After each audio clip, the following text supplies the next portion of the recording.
Hey there, Photo Universe. Okay, so today we were out at a wedding and we were doing some sound work, and the photographer was running around, and I wasn't the photographer.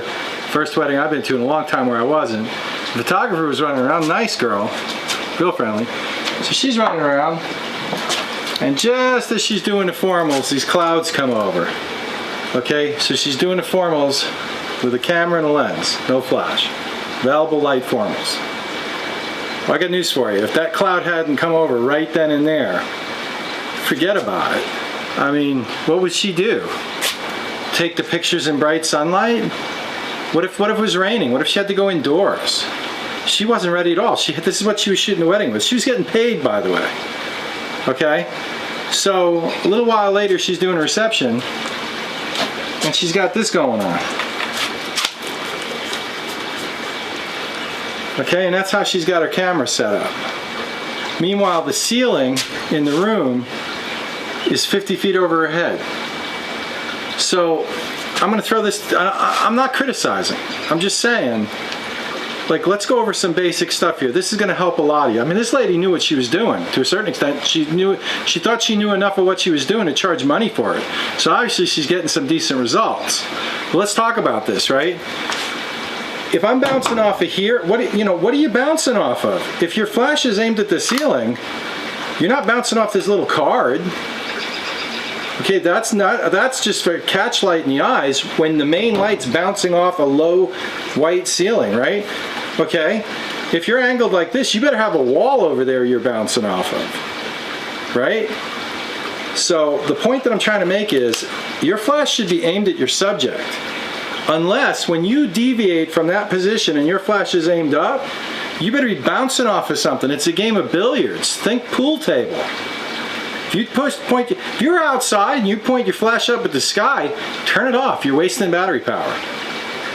Okay?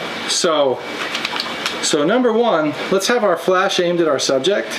Okay, and so I hear you out there, you're saying, what about red eye?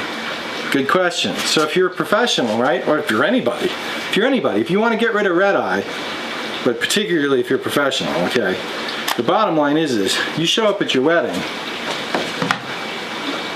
you get yourself one of these, strobo frame quick flip 35, right, about 50 bucks. Right, the first thing I do when I roll up to a wedding, the first thing I do is I take my camera out of the bag. A lot of times I shoot with a battery grip.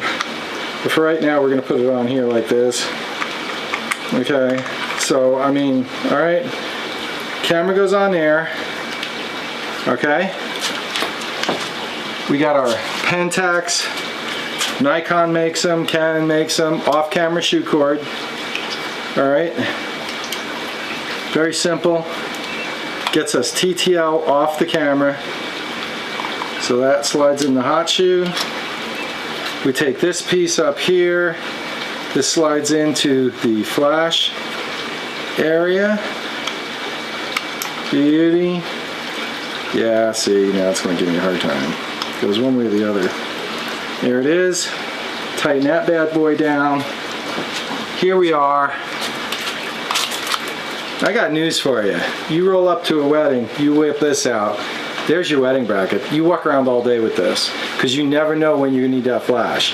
If that cloud hadn't come up for her to do those formals and she had to find shade, okay, what would she have done, right? That's what you want to have right there. Okay, you go to a vertical, perfect. What it's doing is separating the flash from the lens, creating an angle so you don't get the reflection from the back of the eyes, give you red eye. That's how it works. All right, thanks, Photo Universe. That's part one, wedding photography. Talk to you later.